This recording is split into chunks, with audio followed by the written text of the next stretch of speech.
Hey everyone, this is a Lumia deck profile. So Lumia has the ability to give you Energize for Light and Fire. She has the main reason why we actually play her is because of her ability to flash in and flash out units. No, flash in units at the end of turn when they're rested. So this activates ability cards like Squire, Perceval, cards that have when this card enters the field text basically. She's a natural 10/10, has natural swiftness. She can gain imperishable by banishing Nyarlathotep. So when you banish Nyarlathotep, you have benefits. She gets lifelink, so you could do massive amounts of damage, gain a lot of life. If they block, you still gain that much amount of life. It's very good, very useful. And then when she attacks, you flash out a Resonator, puts it back to rest. So you could flash out a opponent's Resonator, put it to rest, so they have one less creature to block with. So the stones we have four Awakened Magic Stone, the Earth.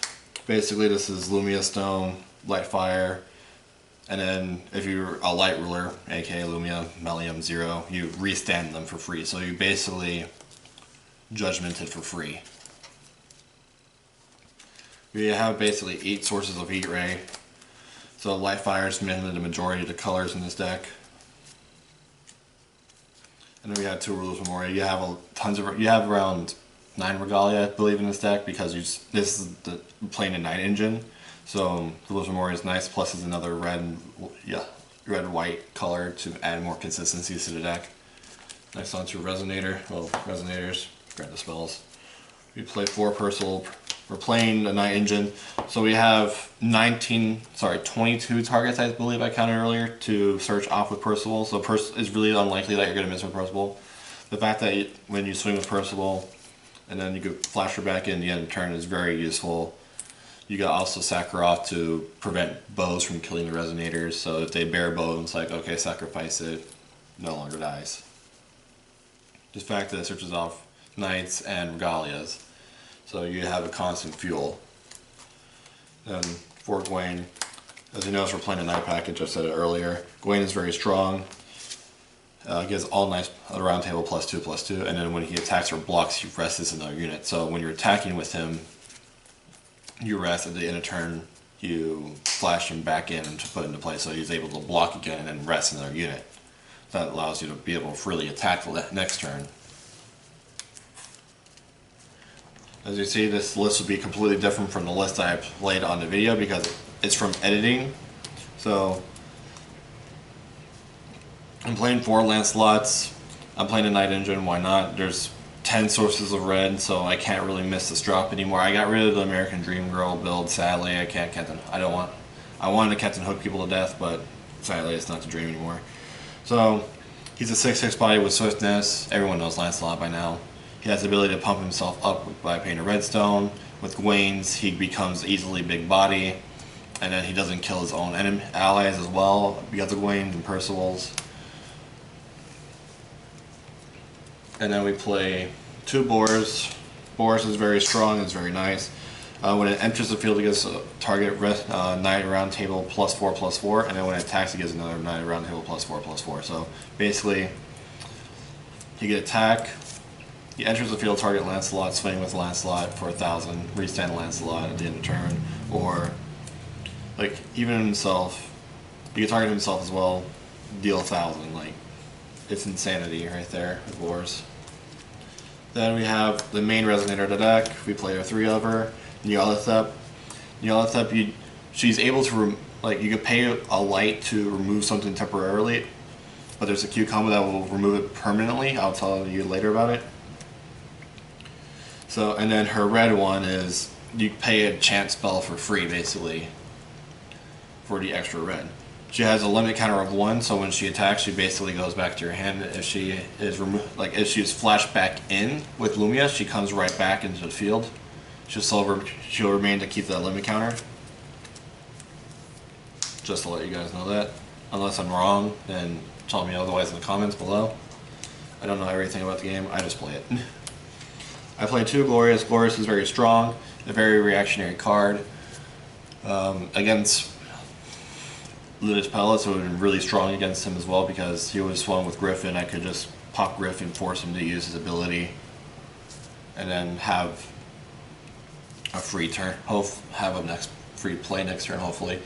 He also works, well, she works, we all know Glorius now is definitely not Lars, it's Floria. Has the ability to gain first strike and plus 2 on attack, which is very nice for measly red mana. And also, Glorius destroys target J/Redditor, so if you live out Mikage's damage somehow, you could kill Mikage. I mean, not irrelevant, but you know, you could kill rulers with that as well, which is very useful. I tech in 3 Priests of the Divine Protection, sorry. I use her mainly as a reactionary card, so you can use it to flash out your own cards to certain AoE effects or to certain destruction effects like bear magic and bows and all that. Space-time anomaly, so if they use double space-time on a resonator, you flash it on the second one. It comes back to the full body, and then you get the enter effects or anything like that. It's a very strong reactionary card. You can also put your opponent's creatures to rest, so you're able to attack them more freely the next turn as well. And then I played a finisher. It's one of our, just a 4 mana, so in this precision target attack, precision first strike. Basically, Priscia, the Pursuing Flame, but a little bit weaker because you don't have that extra 500 burst damage, which is very nice.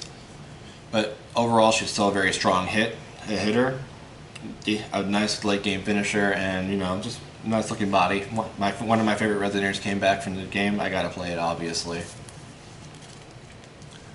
Next we move on to spells. We play 2 Marybell.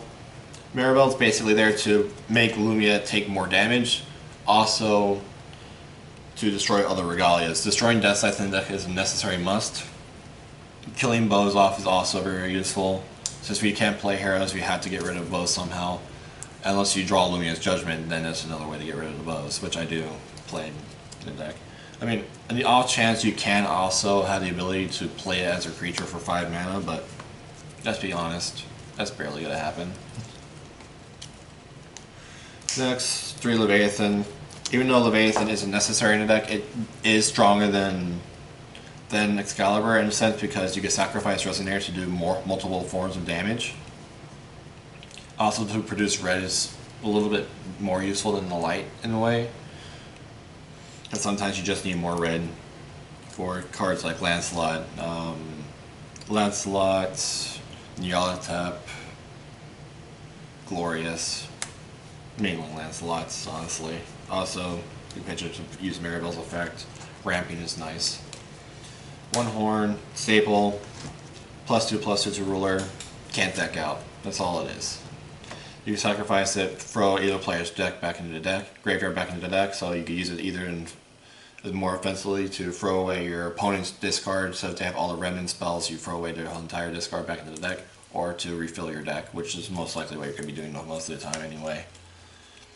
Deathscythe, +2/+2, your opponent can't gain imperishable, so then it's really useful against Mikage, very useful against most rulers in the game.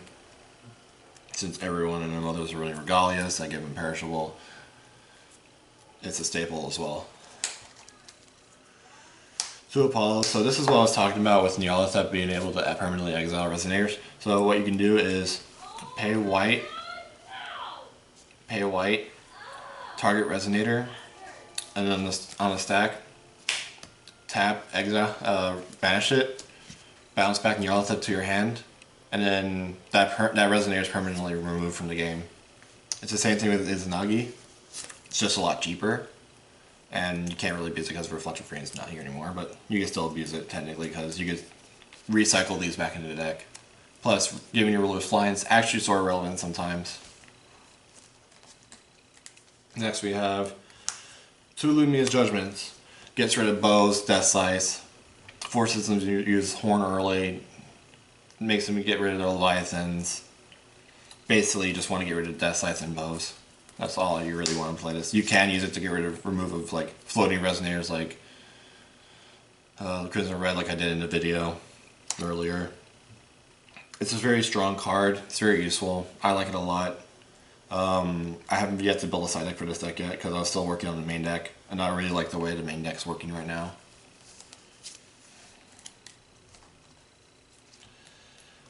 For Crimson Ray, because Crimson Ray is freaking ridiculous. Deal 6, gain 6, so you can target J/Resonator to deal 6 to them and then you gain 6 life back. It's an instant speed, it's very strong. You can play it for free off Nyarlathotep. You can do it during your recovery step. Honestly, I use this more to clear off boards than I have done to hit face. But it's very good.